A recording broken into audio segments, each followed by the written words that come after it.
We're live. Anybody watching? Anybody watching? Nobody. Maybe that's it. Maybe everyone's taking a break today. Yeah, today's that day. Taking a break. No Heather, taking a break. No Harley. Where's she? Taking a break. No Noah, taking a break. I thought it was just going to be me. No Tyler, taking a break. Tyler's here now. What's up, Jace Brooks? You want to call in, dude? I'll send you a link. We just got Jason Cody. Jason what else? Cody. Just let them Yeah, go that's back. true. We don't need anybody else. That's like Jason. What's up, boys? Cody. What was your guys' training today? I like this. All right. Well, Cody, you saw my training. I did some power cleans at 235 and 5 sets, some rest, just some Olympic lifting. Then I did the triphasic training eccentric squats that I wrote for the class, and then told my coach, Marissa, to have me start doing that. I want to try it out. And so I'm going to run the whole triphasic book by Cal Dietz. So for our gym and also for myself, see how that goes. There are some athletes that I am writing it for. I think it's great. We can talk about that a little bit, squatting and how you outgrow linear progression over time, if you want. And then I procrastinated a fair amount because I really didn't want to do my classic Wednesday machine, weightlifting, machine, gymnastics work. And then I did it and I felt great. Felt better, felt great. That's how it always goes. Went unbroken on my dumbbell thrusters and went unbroken on my gymnastics. And then the machine, it's a prescribed pace that Marissa's been prescribing. I was only off by 4 seconds per 500 and 1,000 meters for the two different machines, the bike rig and the rower. So not bad, not great, but I'll take it for the unbroken stuff. It's pretty good. That was it. I did have some thoracic openers, but not a whole lot of training, just quality training. Very good. What about you, Tyler? I have moved my rest day to Tuesday or Wednesdays. So instead of doing that's right. You've said 3 on, 2 off, or 3 on, 1 off, 2 on, 1 off, I just flip flop the week. It just works better with my schedule. So you zero do know training today. That Greg, he tested a lot of those rotations, and the primo rotation, the best rotation that he wanted to have for people was 2 on, 1 off, 2 on, 1 off. Was it? I thought it was 3 on, 1 off. No. Okay. Yeah, 2 1 2 1 2 1 2 1. It did turn into 3 1, and then because of when the affiliates started coming up, it turned into 3 on, 1 off, 2 on, 1 off because of Sundays or your population. Everything else got really popular, and then they kind of solidify with that. They have a whole article on it, but the 3 on, 1 off 2. I think that one. What's the one that gives you the most days in a month? Would that'd be 3 on, 1 off? Obviously. It would have to be, yeah. Yeah, because then you're 7 days. Yeah. So that actually might be better. I think people get too beat up. You think, comment in the chat, you think 2 on, 1 off, 2 on, 1, 2, 1, 2, 1, would it be better for you? Or would you like 3 1, 3 1, 3 1? I think it depends on if you're going ham all 3 days, but if you start high 2 on, and come down. Yeah, that's the recommendation because they started doing it around affiliates. But Greg's original training, I think, was 2 1 2 1 2 1. But what'd you say before I cut you off? If you're going ham all 3 days, then I think it's going to add up with only 1 day in between. But if you go a high day, low day, high day, off day, I think anybody could handle it. Cody says he'd go for a 1 on, 6 off. 2 on, 1 off, 2 on, 1 off gives you the most training days in the month, I believe. Yeah. With the same number of work, same number of training days out of the 30 days as a 3 on, 1 off, 2 on, 1 off. not same, a little bit more days than the 3-1. Because obviously the 3-1 is going to give you more days. But Right. like you said, it probably beats you up too much. Yeah, Jace likes the 3 on, 1 off, 2 on, 1 off. I wonder if I can find that article. Probably could. I could look it up. Let's see. Should have kept Cody. I asked if he wanted to get on the call, and then he said we should do a call-in show. Then call in, Cody. How dare you? I don't know. He said, "How dare you?" Let's see what else we got. Oh no, CJ said, "How dare you?" I think it was because we said there's only Cody and Jason on here. Oh, Fits nice with a weekly routine. Yeah, that was the CrossFit affiliate point of why they started doing that in the level 1s. So that way you come in on Saturday and train with all your homies, and then on Sunday you got the Lord's Day. So there's that. Let's see. Let me see. Talk about something, Tyler, while I Google this.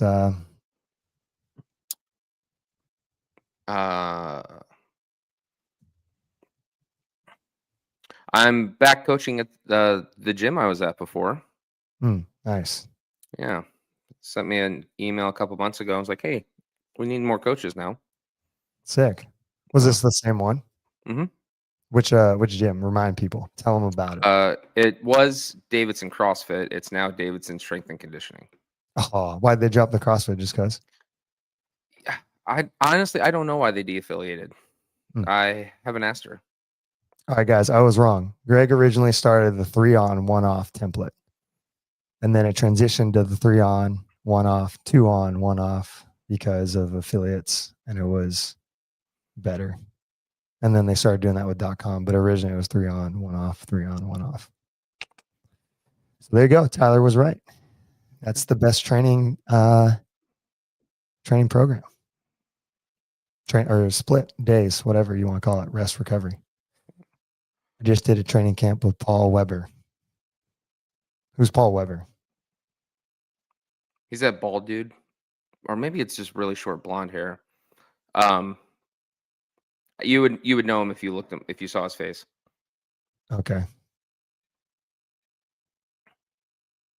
Well, tell me about him. You clearly know about him. I mean, I follow him on Instagram, but I really don't know anything else about him.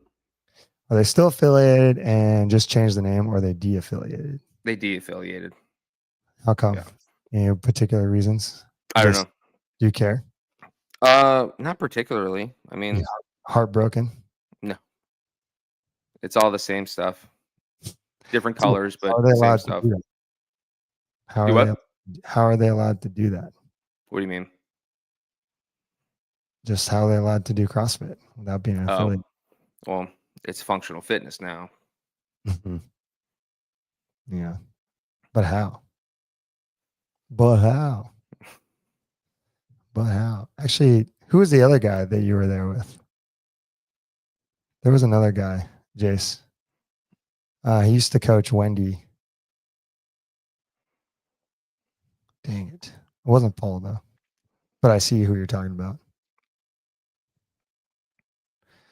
Actually, now I know who this is. He was doing some of that stuff Hiller talks about to grow his Instagram. Not necessarily buying followers, but he was doing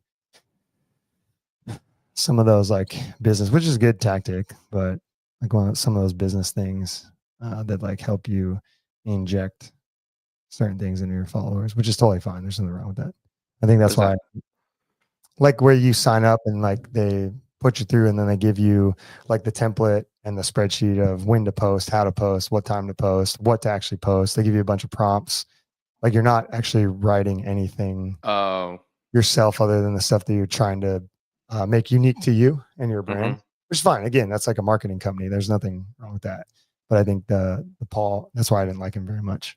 Because I knew I caught on to doing it. It's like how we talked about last week, how I get annoyed when people use chatbot for their captions. I also don't like that. So if I like see you using chatbot, I'm like, okay. And if you change it, it's fine. But like the other day I saw a gym post a thing about something they're doing. and it had like 50 emojis. And it didn't have 50 emojis. That's hyperbolic. But they had a bunch of emojis in there, and I was like, "Oh, come on, guys, just get rid of those. You don't need them. You You're don't not need fooling anyone. your event is great. It was amazing." Oh yeah, Spencer. Yeah, that Wow. dude's sick. From what I know of, I've only met him once, and I've only heard good things. And Paul's probably great too. I just have my opinion of the what's it called? Whatever. Maybe he didn't do that, but Hiller called him out on it. So did somebody else saying that he was doing that. Like how Hiller pulls up their followers. What's the most recent people that he's pulled up? Like Jessica from Lit and everything else. They just bring them up. Yeah.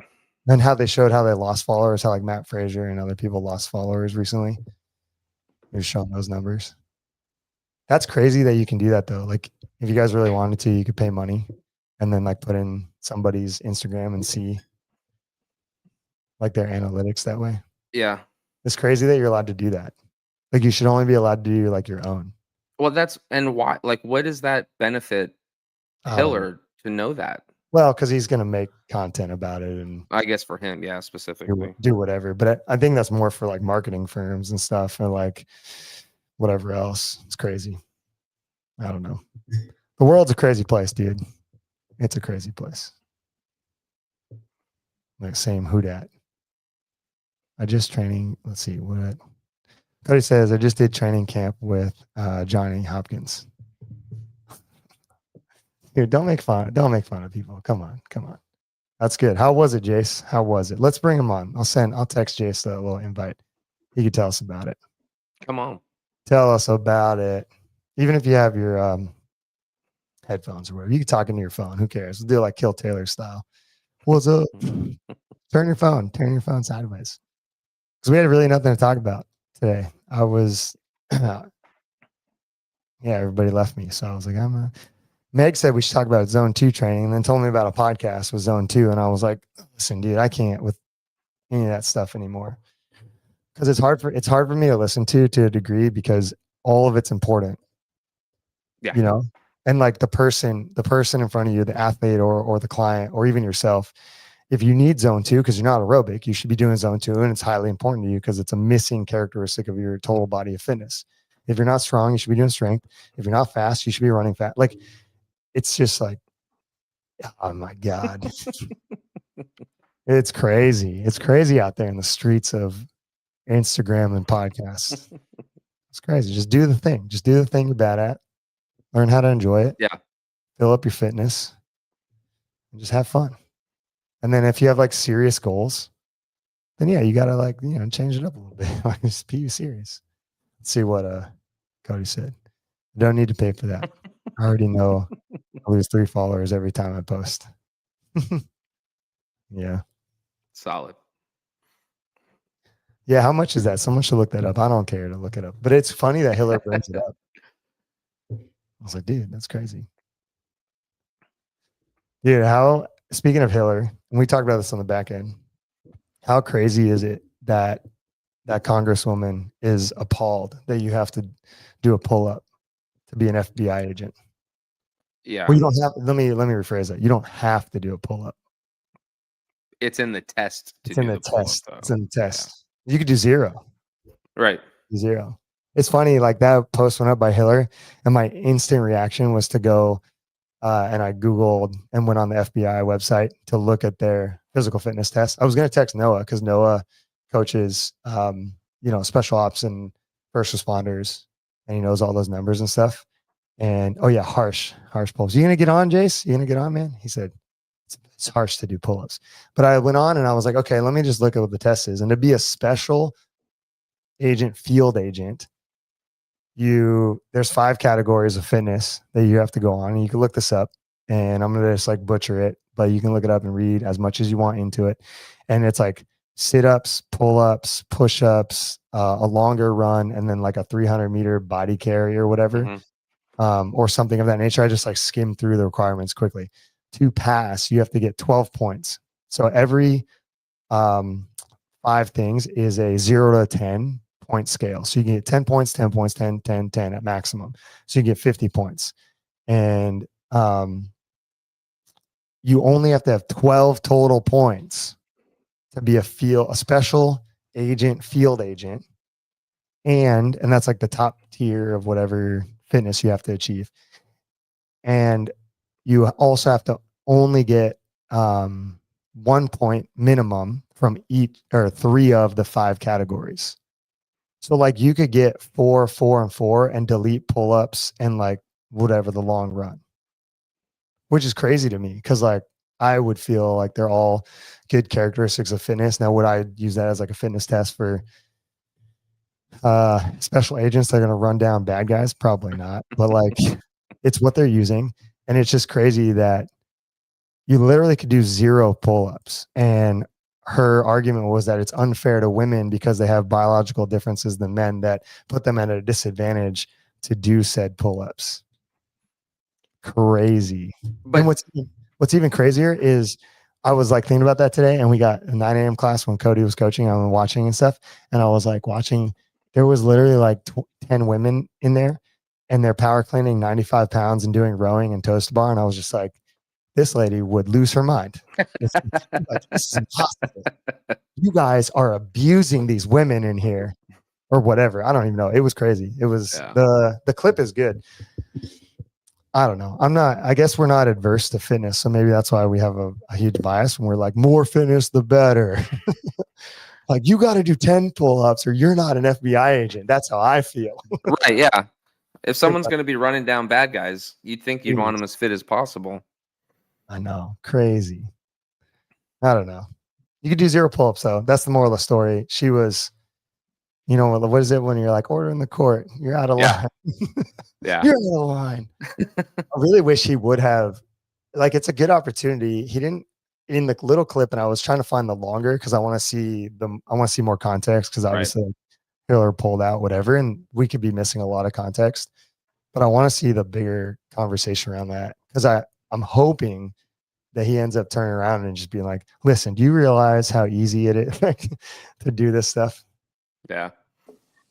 What's up, Jace? What's up, dude? Oh, sick, man. Turn your camera.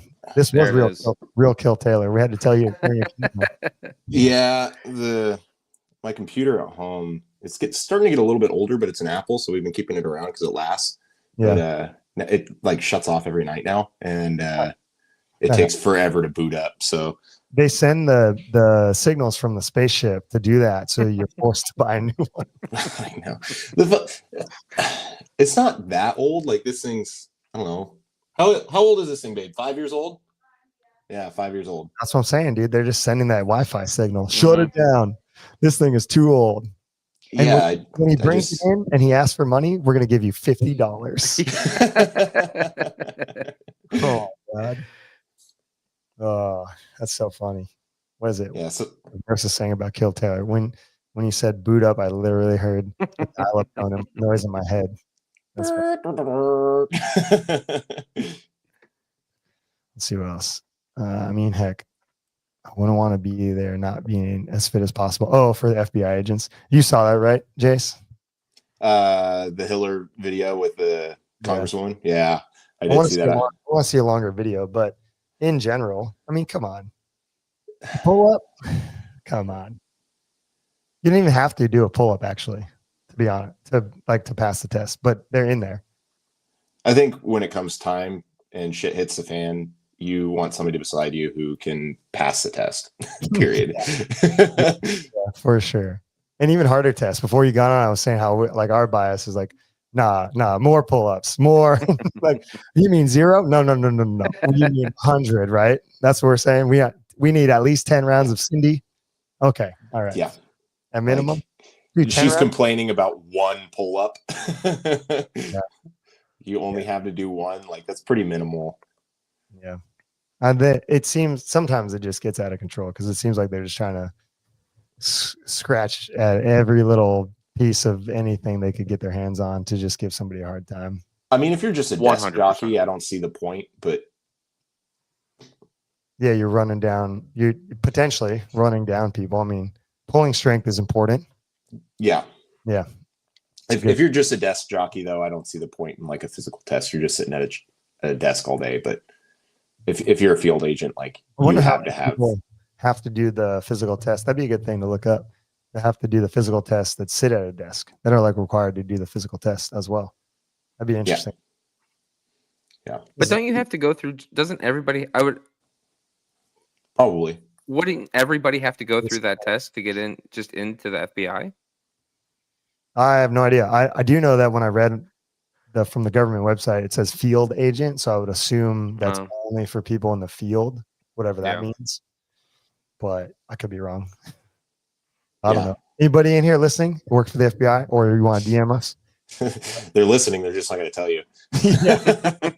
Well, I mean, all jokes aside, we have some FBI people in the gym. I think a lot of CrossFit gyms have FBI people in their gym. And they may or may not know that.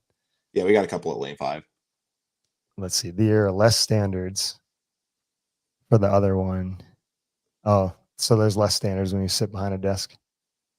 And I mean, that's okay. You're sitting behind a desk. Yeah. She looked it up again today. Renata and I talked about it today because she saw it too, and we were talking about it. I was like, that's crazy. Can you walk down 2 flights of stairs and out of the building? Just general jobs. Jeez Louise. Oh, dude, this is a good one. CrossFit is probably FBI agent. Facts. Probably. Crazy. Oh, man, what was I going to say before that? And then I want to hear about Jason's experience from this last weekend. Oh, yeah, we could call up Devin. I forgot about that. We could ask him. He's passed the test big time. He's probably like, oh, I get 10 points for 20 pull-ups. Let me just do 30. Can I get extra points? Crazy. He's a CrossFitter. A very good CrossFitter at that.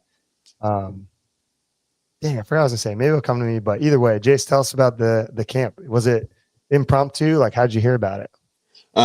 So I know Spencer because, he owns a Viva CrossFit here in town. Is that the new one, or has that been around? So from what I understand, and I may get some details wrong, but this is probably the gist. It's okay. Eugene, tell us. Yeah, Eugene CrossFit was like one of the OG spots here in town a while ago, and then the owners didn't want to do it anymore, and Spencer bought them out, and then he started a Viva CrossFit, and then they just moved locations. Okay, all right. So that's why it looks like newer. Yeah, that's why it looks newer. It's been a Viva CrossFit, I want to say, for 4 years, maybe. Cool. 4 or 5 years. And then so they just had a camp, and like, did you see it on Instagram, or like, how did that get to you? Yeah, so Spencer reached out to me directly. He just messaged me on Instagram. He's like, hey, I convinced Paul to come do a camp here in town. I think that you should sign up for it. Nice. Does Paul like work with him? How are they connected? Yeah, they're connected. I think that Spencer was coached by Paul. Okay. And then he hopped on like Paul's coaching like platform, and now he coaches athletes as well. It's okay. Cool. That's pretty. But Spencer was coaching people before, though. Or no, this other guy that you now met that's in town. Or no? Paul? Yeah, he was coaching people. He said he started his coaching company in 2020 or something like that. Yeah. So I know that Spencer did individual programming for a little while before he started his own gym. So I'm assuming that was with Paul. Got it. Okay. I was just trying to put the pieces together there. Yeah. Cool. Spencer is like Cody. What do you mean by that? Cody's been getting coached by the Pack Fit. Now he's becoming a coach. Oh, I see. Yeah. Yeah. Well, class coach, but yeah. Cody's like, fuck you. Class coach. How are you going to say that to me, bro? On-site class. He's really good. He's got a good bedside manner. It's actually pretty funny because you wouldn't think it because of how much shit he talks, but cool. Did they, so they reached out and then you're like, yeah, totally. And then what happened? Yeah. So, it was super cheap. It was like $100 for the whole weekend. Nice. And they had 16-ish people there? 10. Okay. 10 athletes specifically. All right. So Spencer just reached out. He's like, I think this would be fun. And I was like, oh, I know Paul's stuff. Like I've seen it on Instagram. I've been following him for the last couple of years. I was like, it'd be cool to just kind of reach out, get to hang out with some higher level athletes because most of the people flew in were from elsewhere in the United States. So we had maybe 4 local people, and then there was 6 athletes who traveled in. Cool. And were they already athletes of like Paul or Spencer? Yes. Okay. Nice. Sick. All right. What'd they cover? Drive us in, man. We got nothing to talk about today. You're the star of the show. Go for it. Yeah. So you got the DM, hey, come on out. What was the other pitch? Was it like, we got people coming and you just wanted to work out with people? Or was it like, here's the lesson plan or itinerary, or like? No, I don't like to look at workouts. They scare me. So I don't look at them until like I kind of get to them, and then I take them one day at a time. But I was told that there would be some higher level athletes there, and Cole, I forget his last name, but he's the guy who took 3rd place when I was at TFX RX division. So he was just behind me, and he's been, working on his CrossFit skills and getting up there. And he just took 7th, I believe, at Monster Games, Elite Division. So he was a great athlete, and I was like, hey, this would be a really good opportunity to kind of, push myself a little bit in the presence of some other good athletes. Nice. How many days was it? 3 days, Friday, Saturday, and Sunday. Wow, that's a long time. What'd they cover in the day one generally? I don't know if we should give everything, because maybe they're going to do this more, but I mean, I don't know. They're going to do it more? Yeah, he does it once a year is what he said. Okay. So Paul is... Maybe people will sign up and go to it. So what they do day one? Day one, they did the CrossFit total. Okay. And before each thing, he would talk... he would give a little talk about like training intention and like how to approach your training rather than like technical coaching. So what was that? I said, yeah. Makes sense, because most of you guys are probably pretty good movers already. So there's not really like a, hey, you're going to pull the clean like this and drive through the floor. Like you guys know how to do that. Yeah, and that's what I was expecting. Like I was expecting a whole bunch of technical training, but he totally like skipped technical training the entire weekend. And it was all about like training intention, how to approach each one of your training sessions. And when you see things written in a certain way, you can kind of guess how you're supposed to be doing them, as opposed to just like going black out on every single piece all the time. Yeah. That's smart. So what was that? I said, yep, that's smart. That's good. Yeah. So I thought that was a really interesting thing, because I was so used to like, if I have a coach around, like they're always focused on movement economy, how you're doing this skill itself. But this was like a completely different take on the whole weekend than I had heard somebody like coach before. And I was like, oh, this is really cool. It's all about training intention and what you're trying to do and the best way to get the most out of the training that's been programmed. Dang, you should have been here on Tuesday when we had a 40-minute talk around the Imam Tuesday Club. Great. Guys, those guys just sat there, kept asking questions. I was like, damn, didn't you guys gotta go to work? What's happening here? But yeah, no, that's good. So then you guys did the total, across the total. Yep. It was a bench press, clean, overhead squat, right? Yep, that's it. Okay. PR'd my clean. Not necessarily happy about that. Right, because it's a clean bench. Clean bench overhead. Yeah. Cool. You PR'd clean. What was it? 375. Oh, not quite. No, I'm not that cool yet. Oh, hey, 375 is still great, but yeah. I mean, 400 is the new 315. I hear. Yeah, that's what I've been saying. Apparently, the WFP. No, not that many people hit over 400, to be honest. But if you want to be inside of the top 10, you're over 400. You have to be. No, because what Jason Hopper get? What place did he get? And he did 393 or something. But he probably could have did the 400 if he wasn't so. I mean, the Boys Interrupted podcast, they really didn't. They didn't really sell anyone on doing WFP from that podcast. I was like, okay, I guess you guys just don't give a fuck. All right, cool. Yeah, I don't know. I don't know if you need 4. I mean, it'd be cool, and you definitely could do 400, but I don't know if you need to. Yeah, I think it's always better to aim high and come up slightly short than to aim low. Yeah, and hit it and be like, that's enough. Yeah, but that's just personal preference. Yeah, I don't know if doing 400 though prohibits you from being able to do like 275 battery work. You know what I mean?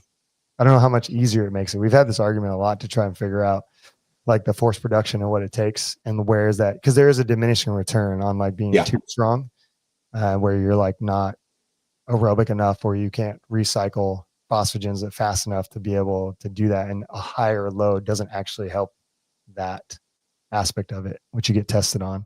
But if you're like really fucking fit, it doesn't matter. So I also think that the sport is becoming more entertainment driven.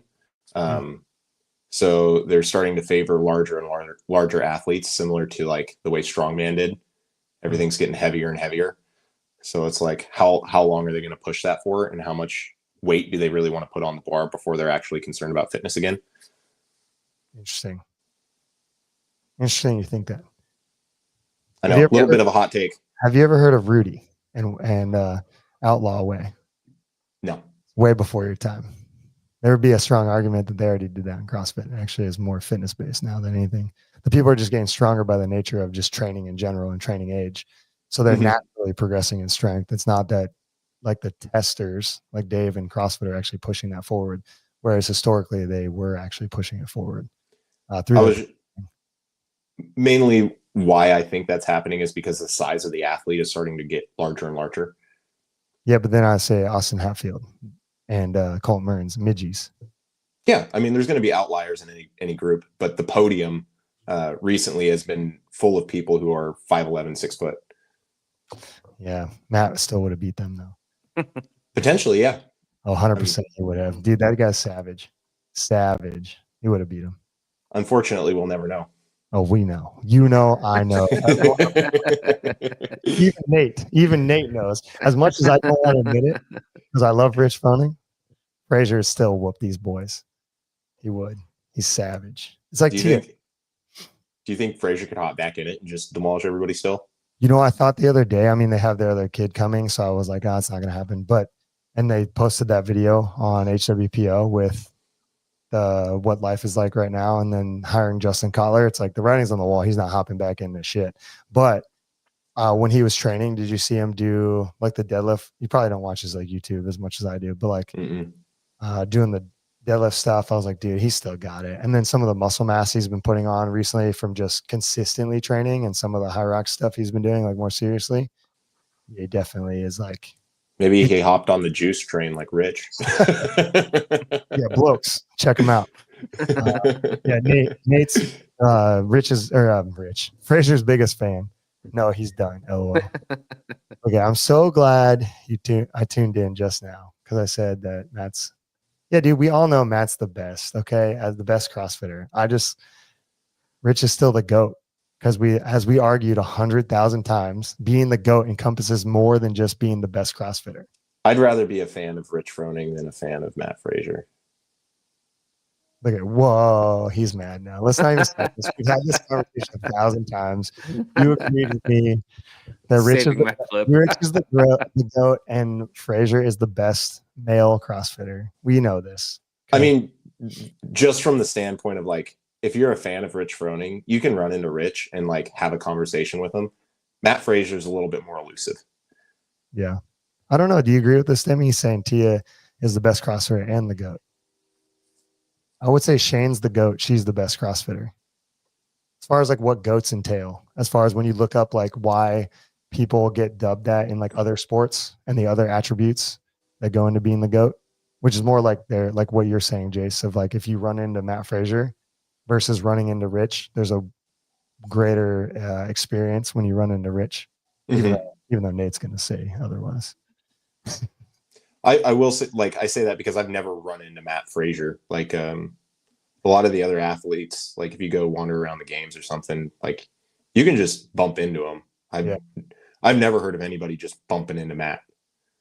Yeah, I met Matt at Wit Fitness in London in 2020 when they did strength and depth, and he was kind of a dick. So I'm just from that experience, I'm like, oh my God, dude, how are you going to be the best CrossFitter and just be rude? And I get it. Like you're a competitor and everything else, but like he wasn't talking to anybody. Like I'm not going to go over and say hi because I don't really care, but I was just like watching him and people try to interact with him. And he was just like, not approachable. Whereas like Rich will come around and like really get after it. Yep. Rich is a bro and a homie. Yeah, there you go. That's what it is. Matt's an engineer and an introvert. That's fair. That's fair. He is an introvert. All right, go back to the camp because we got derailed on Matt and Rich again somehow. They're both just so handsome. Yeah, that's what it is. So Saturday, that was the only thing that we did on Friday because it was like an afternoon class.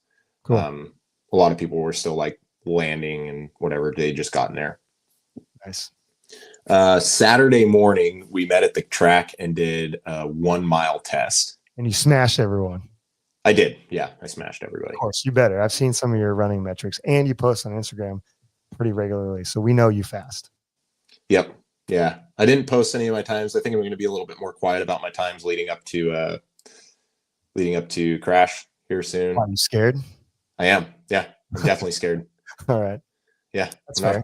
Okay. Not afraid to admit it. I don't want people to know it. I don't want people to guess my splits based on workouts. So all right. That's fair. I'm just going to be a little bit more quiet about the exact numbers that I'm hitting. But I'm still going to be running fast. So. All right. So that was fun. You ran fast.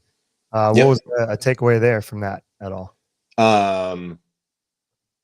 Push the second and third lap more than you really want to. Okay. Yeah. Nate want to weigh in. Nate loves running track. He's track boy. Track man. Yeah. I mean, like they did the training intention again as well. And I thought it was interesting because Paul is not super big on running in general.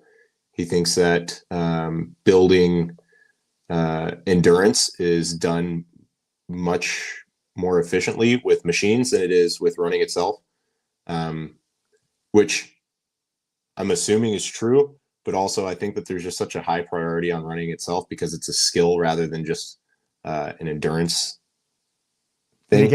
Did he give any caveats to that? I don't know exactly because I'm not as nearly as well versed as most. I'm just wondering if he coaches are. Because I can agree and disagree with that for sure. In different scenarios, like if you're an athlete, like for you, your athlete profile, I would disagree with that statement wholeheartedly. You should be out running because you've qualified for things. Someone who's never qualified for anything, shuttle running is about the amount of running you might do. Although the team ran that run, even though everyone threw a fit about it, they had to run out and do the ring muscle ups and the chest bar thing. So it does open the floodgates for a run. And in the COVID games, you had to run at the track. Rogue does the mile run where you got to go 200 meters and get the clip and come back for their Rogue online challenge. So you can test running online. Not that you can't do it, but typically not going to do it, right? He seems to use it as a preparation for like competition. Yeah. Other than that, he does all of the conditioning on ergs because he thinks it's more efficient to build. It's definitely less damaging to the body for sure. Yeah. Yeah. He says the mechanical tension of running will kind of destroy you. Yeah. Yeah. The only problem is that an endurance runner or any endurance person will come in, or like a Hunter McIntyre who does mixed modal, like he just doesn't do gymnastics, but he does mixed modal training, or any of these Hyroxers will come in and wholeheartedly disagree. So it's tough. Like that's what's hard, but it is specific to them. So there's that. And he gave some examples of how running is very specific. He said that like Swedish or Norwegian or somewhere over there, they have like their endurance athletes and they're known for being really good at endurance. He said like rowers and bikers and all of those guys, they can train up to like half their training in other ergs or modalities, whereas the runners strictly run. Yeah. So like in my mind, I would think that a larger athlete would probably need to run more often because the mechanical or because of the skill of running itself. There's a technique to it. And if you're not efficient at running, being a heavy athlete and then being inefficient at running makes it so much worse because you're having to carry your own body weight versus these little guys who probably need to spend more time on the ergs because they're small and light and running's really easy for them. But ergs are going to be super hard. Yeah. Yeah. I guess the other thing too, I just thought about when you're talking about those was like damper settings in general. Like if you've run stroke rates, those ones are like cadence on a bike. Obviously echo is different, but you can manipulate the ergs to a small degree, whereas running you can't. So that would be your argument of like why you would be for running, because you can't manipulate running the way you could potentially manipulate an erg. And we're obviously splitting hairs at the highest level. With most people, I would argue most people need to run in general, most people, just because it's the hardest demand for like aerobic, and like we're also bipedal humans and everything else. And like you would get a huge return on in the beginning, and then there's obviously diminishing return, but that's true with the machines too. So it's hard. That's why I wonder if there's any caveats to it, or any specific things they were saying. I was asking him about some caveats, and he was like, pretty much no. Seemed to be the answer. Again, I mean, I don't want to speak for him, but this is kind of is your impression. So that's that was my impression of it. But yeah, I was asking him because I remember what was it, last year or the year before, I struggled with the burpee box jump over wall ball workout.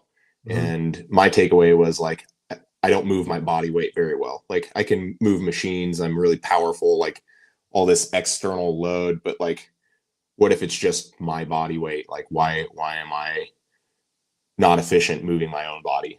And that's why I talked to Harley then. And I was like, hey, I want to become a phenomenal runner. So like, whenever I see anything body weight, I'm just not afraid of it. It's like, I can move my own body just fine.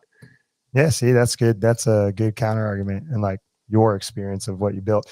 There are a lot of let's say, strength coaches, specific strength coaches for outside of CrossFit, for like sprinters, other sports, where they're trying to deload the system so you can move faster. Even with like some of these sprint mechanic machines now, Mona goes to a place, so I've had the opportunity to like look at her training that they give her, the machines they're using, ask a lot of questions, and they're all over the country now, like these, like the anti-gravity runners and stuff like that. And then also like she has this one machine she gets in basically, and then she pumps her legs, and it allows her to run faster than she's capable of, so it can build neurological adaptation. So she's like deloaded. Like if you're doing like a band assisted jump, you can really learn how to jump a little higher because you're deloading yourself.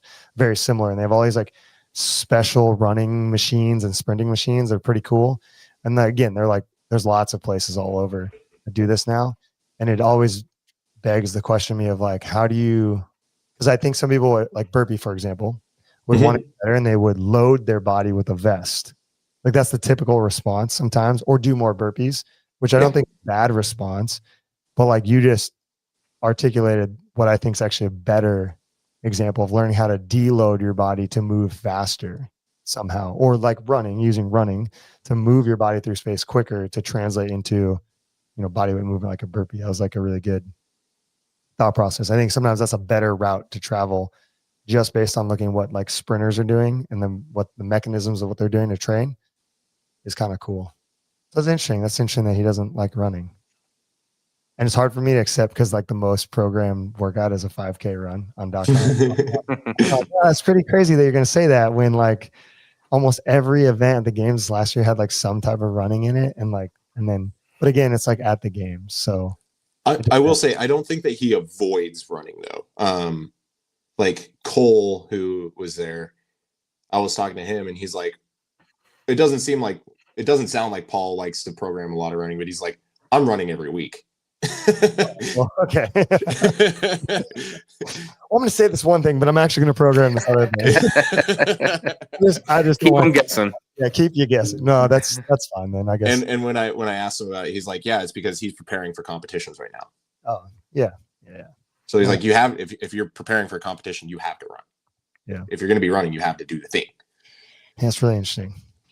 I'm trying to think. I now want to run a test with people who are like not as aerobically fit, like on the machines and stuff, and then be like, okay, have you run, like just general, like GPP people in the gym, because then you get a better like a test, because they're non-trained. Like trained athletes, it's hard. You don't know why they're actually like, is it what you're doing, or is it like a lot of different things? And that could be true for general population people, but because a lot of GPP people are so green that you could take them as an example and put them through a training protocol, look at their results and be like, did the running make them better? And you could take another group of people who are interested and only put them through machines, and then have the same test and see what happens, and have a cohort of like 10, 20 people. And Renata's on here, and she's she's talking about because she was training for a half marathon and all of her other fitness metrics like went up by just running.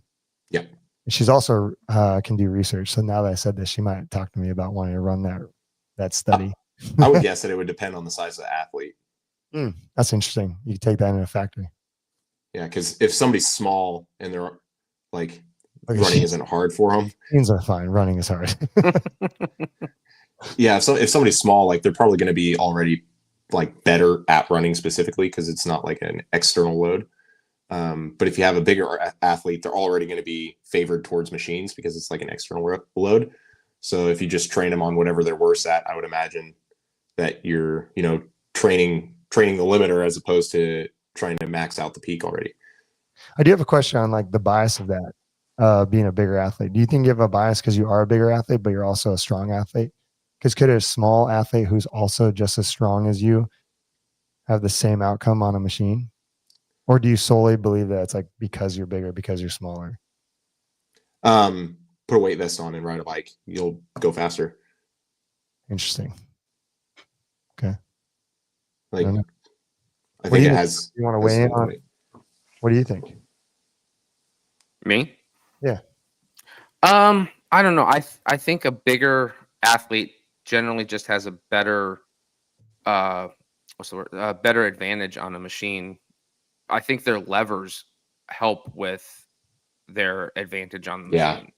So it's not just a strength thing. And obviously, like two people the same size, one stronger than the other person, the stronger one's obviously going to have better outcomes on the machines. But I think the lever size of a bigger individual helps.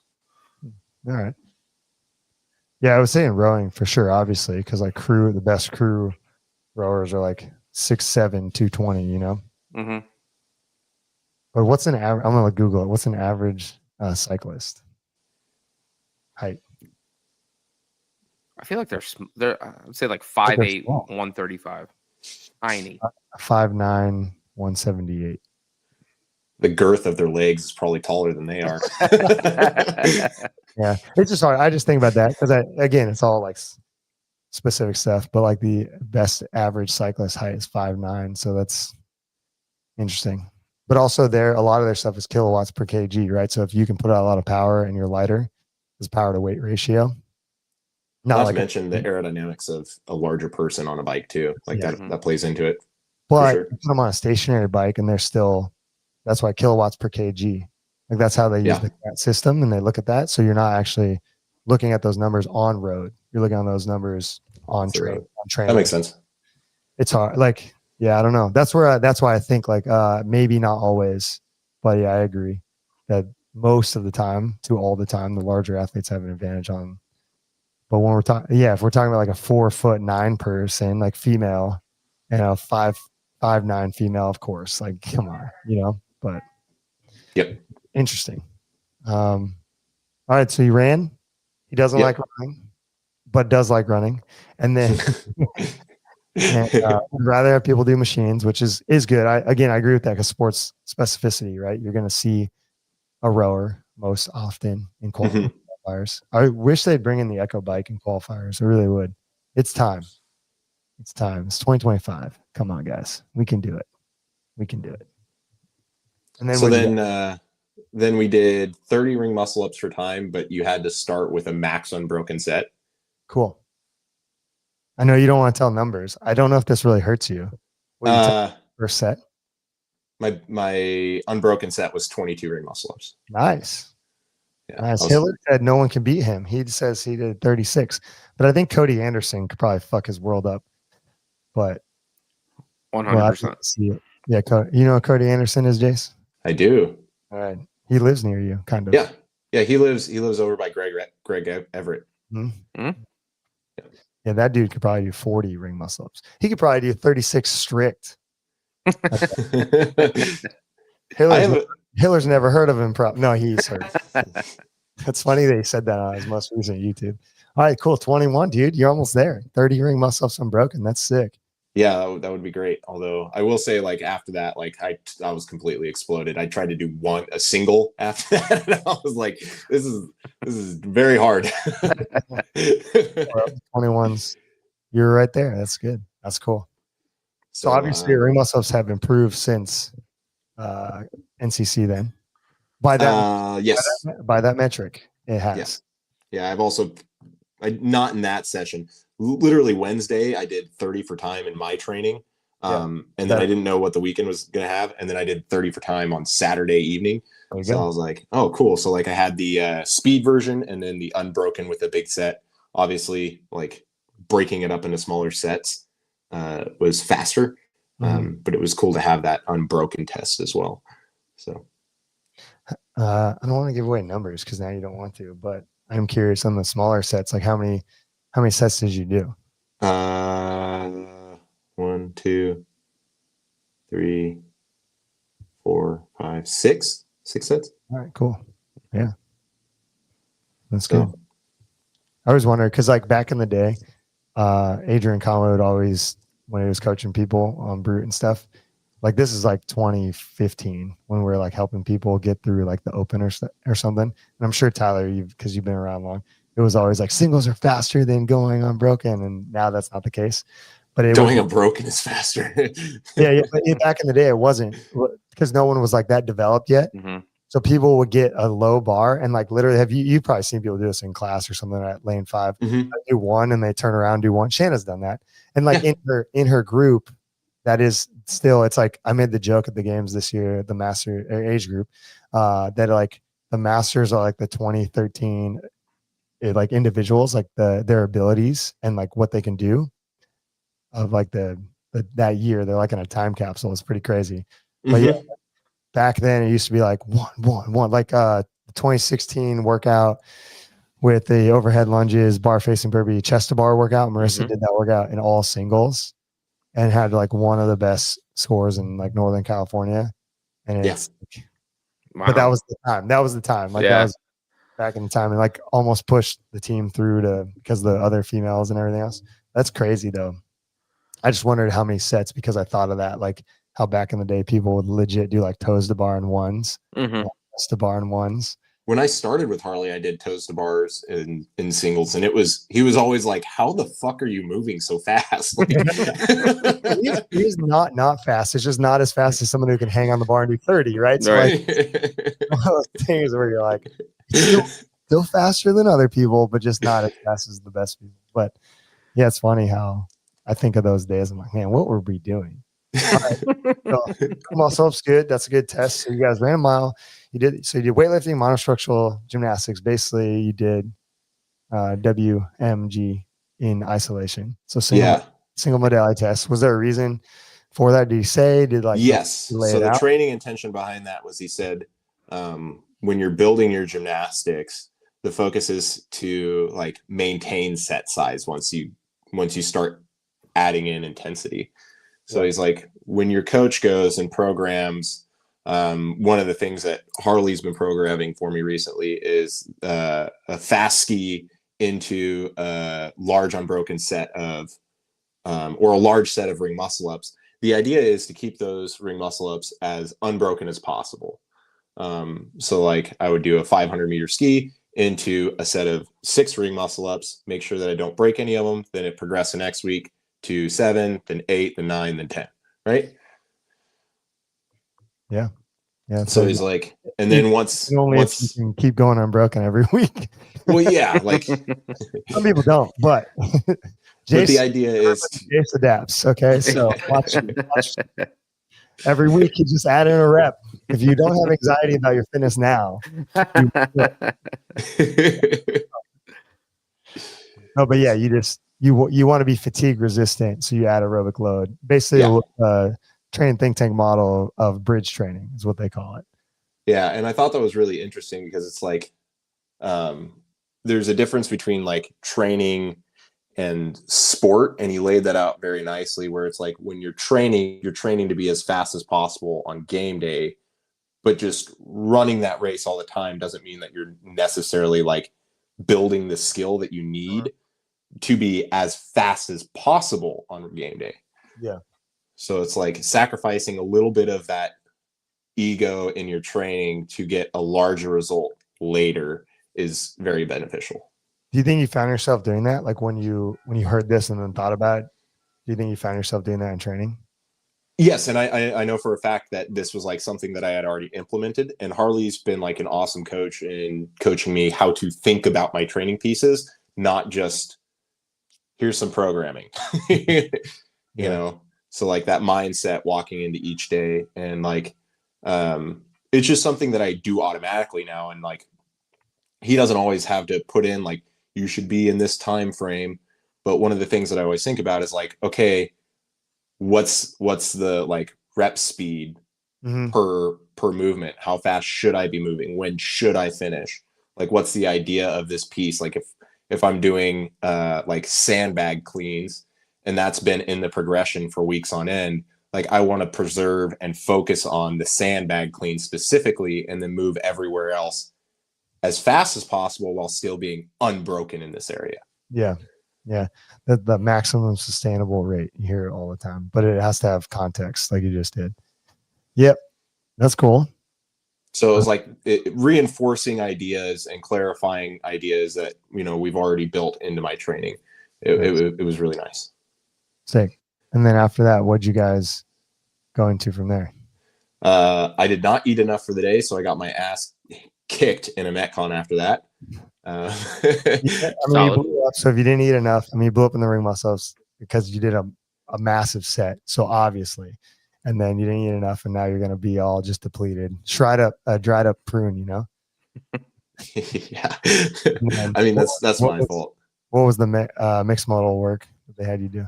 I believe it was nine 25-foot length handstand walks into 5 rounds of, what was it?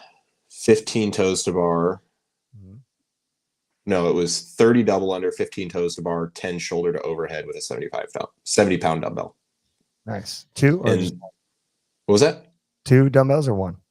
Single dumbbell. Okay. And then after those 5 rounds, you bought out with 9 rope climbs. Wow. Okay. Oof. Nice. And he originally put a 15-minute time cap on it. And I said, that's super aggressive. And he's like, we'll go 18. And then I did it in like 14 or something like that. But still got my ass beat by Cole because I was all tired. Yeah, that's similar to the grip intensive with the deadlifts and the gymnastics into the rope climbs from 2024. No, that's cool. That's good. You're doing the forearm, wrist extension, and then going to the dubs, and then the grip, and then got to do all. So it was 4 rounds, you said? 5 rounds. 5 rounds. Crazy. That's was 15 total bar? Yep. It's good. It's a lot of good volume. Nice. What was the explanation after that? You did the stuff in isolation. There's some good content there, some explanation of how you build things. Was there any talk on how that gets built out, or what? That was just a Metcon for the evening. He's like, we're just going to do a Metcon for the evening. They had some pistols programmed, but he's like, after the running, they called an audible, and they're like, after the running, we don't want to make everybody do pistols this evening. So we're going to scratch the pistol workout and just run a Metcon and let everybody have some fun. All right. That's not a Metcon I would do for fun, but yeah. Jeez. At least that's what it seemed like to me. The whole thing. So. All right. Sick. And then the next day, Sunday? Sunday was what did they call it? It was like a race pace day. Like, can you move fast enough kind of day? And we did 5 rounds of, you'll like this one, 5 rounds of 2 minutes on, 1 minute off burpee box jump overs. Okay. For max reps. Nice. And what was not your score? What was some of the other scores? 146 was one of them. We had a girl, Mia. Total. What were they doing every 2 minutes? Do you know? Right around 28 or something like that. All right. A girl did 142, so she was real good. Nice. 28. That's pretty good. We had burpee box jumpers yesterday in our EMOM. We're doing a lot. That's probably the same. We're probably getting about the same scores, but that was a different EMOM. There's different ends, but all right. Let's see. I'll put in my score. I think it's in the chat. I think I got that right. Don't. Oh, okay. You're gonna put it in. All right. Sick. Can't tell you guys. Sorry, everybody. And after that, so that's did they go into another interval or anything, or just the single? And then after that, we did 15-5, which is the 27, 21, 15-9 thrusters and row calories. Oh damn, that sucks. Why did they do that to you? God, that's like the worst thing. I would have left. I'd have been like, dude, my lungs and legs are smoked. I'm not doing thrusters and rowing. You gotta be kidding me. I would have left. Yeah, I definitely sold my soul on that last round of burpee box jump overs. And then I would have came back and said, I'm going to scale the load, but I'm still going to do it. Oh, God. How painful was that? It wasn't too bad. I tried to go unbroken, but came up just a little bit short. Yeah. It was a decent score. I mean, like, what was it? 654 is what I got or something like that. All right. So like just shy of top 1,000 for the 15-5 leaderboard. Yeah. So I was like, not bad. That one's a pretty iconic workout because that was the first year they had the rower. Oh, really? Yeah. Yep. Everybody loved it. And then I looked at Matt Fraser's time and I was like, that's not even freaking humanly possible. Actually, that's not the first year they had the rower. I lied. 2014 they had a rower. I just lied to everybody. I'm sorry. Still hard workout, dude. The other hard workout is the 21-50. I don't even know. Is it 2018 or is it 21-15 12-9 6-3? Whatever. The thruster burpee. Oh my God, that was worse. 21 18 15 12 9 6 3. That's the worst workout. I watched somebody in the gym in our affiliate do that literally 30 minutes to do that workout because that was the workout that was for time. And they're like, I'm finishing. I was like, oh my God. No. So did you feel bad like when you were doing it though from the box jump overs, or were you kind of? I mean, I didn't really comprehend. You get caught up in a race and you go full dummy and you just keep pushing because you're like, well, he's right behind me, and then like, my legs are still sore from that shit today. That checks out. Yeah, I mean, you ran a mile pretty quick. You did burpee box jump overs. You did thrusters. You PR'd squat clean. Yeah, your legs should be a little smoked, dude. So what was the highlight? What was there more? Sorry, was there more, or was that it? Nope, that was the end of it. And then we all went out for tacos afterwards. It was great. Nice. Tacos are the best, especially on the West Coast. Anywhere on the West Coast, I guarantee you are better than the East Coast, hands down. I'll fight people. Tacos are better than tacos on the East Coast, 100%. What was your favorite part, or what'd you learn? What do you highlights? I think it, like, more than anything, it reminded me of how much I just love being in a CrossFit community. Nice. Like that was the biggest reason that I joined in, because training by yourself gets lonesome. And I'm at a. Can you like expand on that a little bit more? Because you are an affiliate, which is great. Yeah. But like, tell more. I don't want to lead you to anything. I just want you. I was getting to that part. Yeah. I think I know exactly what you're thinking as well. Like when you're training in an affiliate and you're doing your own programming, like you got people around, but you're not sharing that misery. And like when you get a whole bunch of people who share an experience together, like it's different in a way to where you're like, oh, this is like really cool because I get other people who are in on it too. Anytime somebody at my affiliate typically joins in, they're scaling the workout, doing something different. It's not quite the same. And you never really feel connected in the same way as when you get some athletes together who are like, oh no, we're all doing the same thing. Doesn't matter how much time it takes. And we're all here for the same reason. Like that feels really good. Do you ever feel like maybe it's the more of you're all here for the same reason versus like the scaling of the weights? Can you say that again? Like the people in your affiliate, or just generally anybody bringing, because like, for example, Ariel alone has her homie that comes to her garage and he like scales everything and she still trains with him and like loves it. because I do think people, every person, human being who does CrossFit, regardless of like the loading you're doing, are still feeling the same thing. Do you think it's less of that and like that they're not feeling what you're feeling, or is it more of like they're there for the same reason? Like the competitors that came in are there to push themselves and that's more than it is that they're doing the same thing, realistically. Because I would argue that, your grandmother with a broomstick and trying to do burpees is feeling the same fucking pain you are. You know what I mean? It's just at a different degree. yeah. Or not even at a different degree. I feel like they're probably just feeling the same pain. It's just they're not moving as much weight and not going as fast, but they're still feeling that. Absolutely. I'm not knocking on anybody's like personal experience, but if you go out and you're like, hey, I'm going to do a mile effort, and then your friend is like, well, I can't run a mile, so I'm going to run an 800 meter and see if I can get it in the same time. Like, okay, yeah, I mean that's different. I would just say if they ran the mile but it was slower, but they gave their best effort, it would be the same. yeah, I guess I'm just trying to capitalize more on the fact that you said. I heard you say that it's because it's a similar mindset. I think there's more.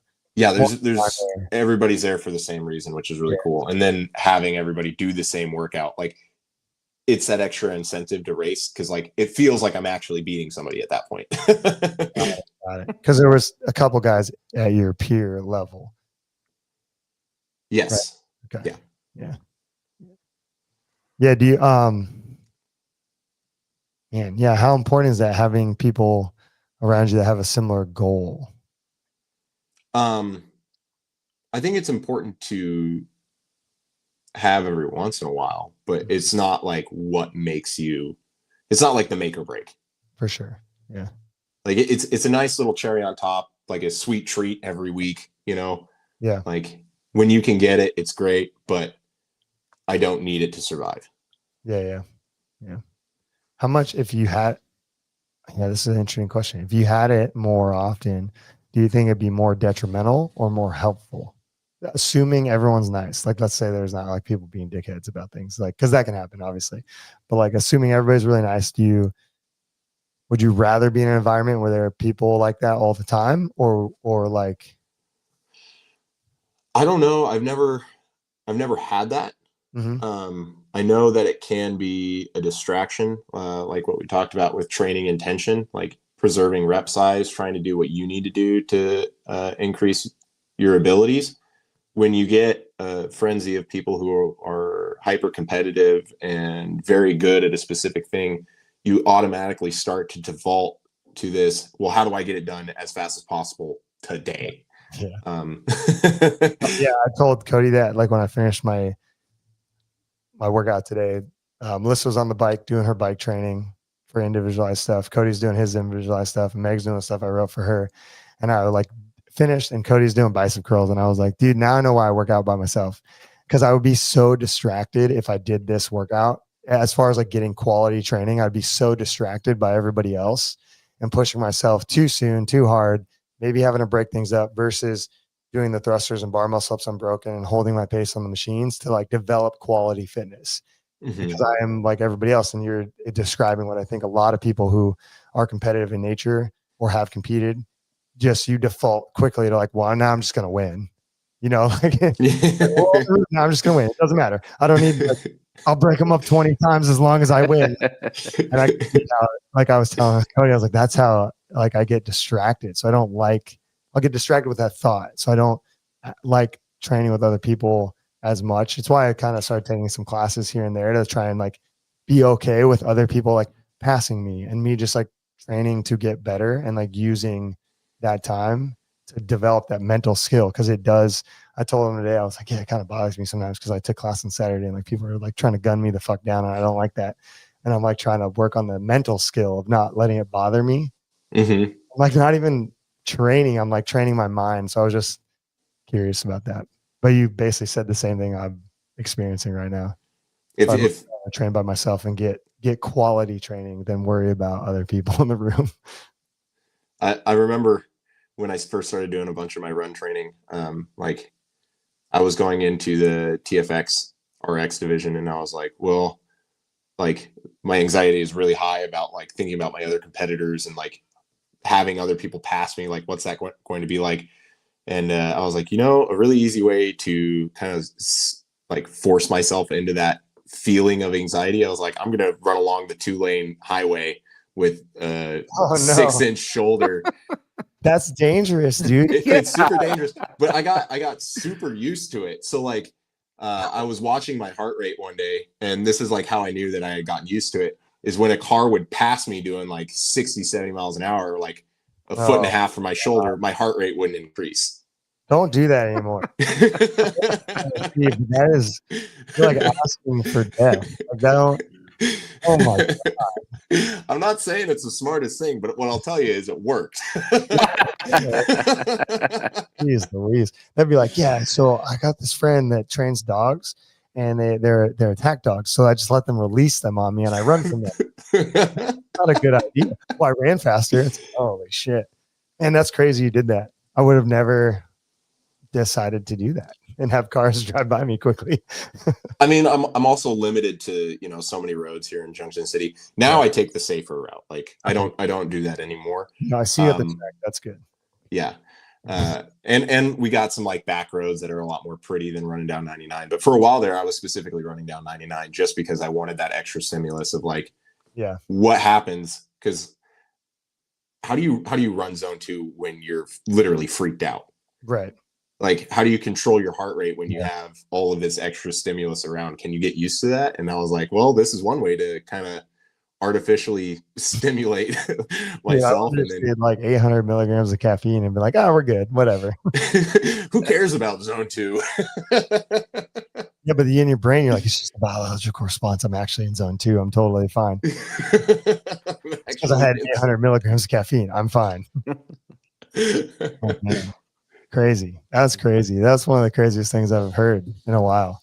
I just ran on the highway to scare me. And I don't get scared by the highway anymore. I mean, I also worked along the highway as like a roadside mechanic for several years. So I was like slightly used to it. And like I was aware of like cars in general prior. But crazy. That's cool though. You got a good experience. That's great. How many days did you know before you were doing that? Like when they reached out? About a month and a half. Oh, okay. So you had time to process it. I thought maybe it was the thing where it was like, hey man, you want to do this thing? We're doing this thing. Oh, no. They put out a little bit of a lead up, like advertised on social media, but it was really just for like Paul's athletes and then a couple of the local athletes here in town. But I think they're going to be doing it in Colorado next year. And I don't think that they're too far from Harley's place. So I'm like, hey, if you guys do this next year, maybe I'll go hang out with Harley for a weekend and do your guys' little camp. That'd be fun. Ooh, that's going to suck, dude. Altitude. Ooh. Apparently they did it the year before at altitude and did a shitload of cardio and everybody was just like, yeah. I mean, it's fine. You're getting a good training effect and everything else. That's rough, dude. Rough. Well, thanks for sharing. We didn't have much to talk about today. Yep. Where do you stand on the pull-ups again? Good or bad? Me? Yeah, pull-ups in the FBI. For the FBI. Thumbs up. More pull-ups, dude. Okay, all right, cool. More for everybody. I think all the fitness people agree, and we are like, come on, guys, it's just a pull-up. It's just harsh pull-ups, and you know what that is. It's just a pull-up. Yeah, it's crazy, dude. I think pull-up. Like the upper body strength, man, I don't want to do this to members, but like if you take people out to hop a fence who can't do a pull-up and just test, like, okay, get over the fence and see if they have like enough. Because I know you can use your feet in the little like holes if you can kind of get your foot in there, but you do still got to pull yourself up and over to get over a fence. Like you got to have some amount of upper body strength.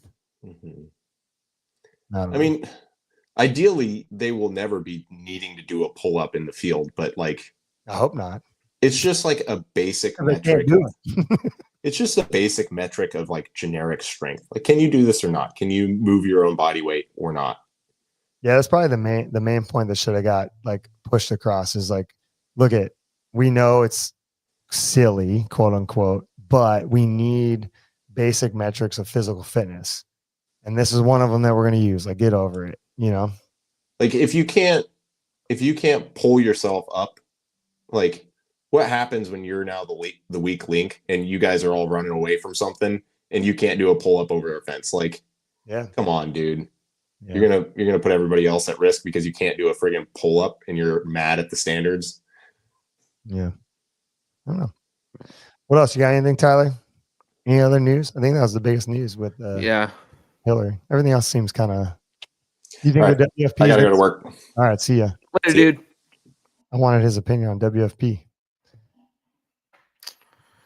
Next week. Oh, here we go. CrossFit Games 20 minutes ago. Why didn't anyone comment this in the chat?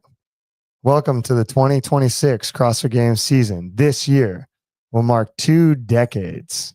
Wow. Quarterfinals, semifinals, individual age group online semifinals, and individuals and teams. They're doing quarters and semis? Apparently in this little graphic. Go to games.crossfit.com. Oh, no, it's right here. I can read it. The 2026 season will look similar to last year with a few exciting additions. Quarterfinals are back. The top 25% from the open will qualify for the quarterfinals. Age groups and teams will have live games qualifying opportunities. Nice. Qualified individual athletes can choose to compete in semifinals in person, online, or both, like last year, to get a spot to the CrossFit Games. The individual quarterfinals is March 26th through the 30th, and the age group quarterfinals are on the same weekend. That's nice. We could all do it together. Okie doke. There you have it. Sweet. 21 minutes ago. I think a lot of people will be happy that the quarters Quarterfinals back. I want to be a 25%er. I don't like it. I didn't like quarterfinals. No, I don't like it. Sorry, guys. Sorry for everyone that I just said I don't like quarterfinals. I don't like Why it. not?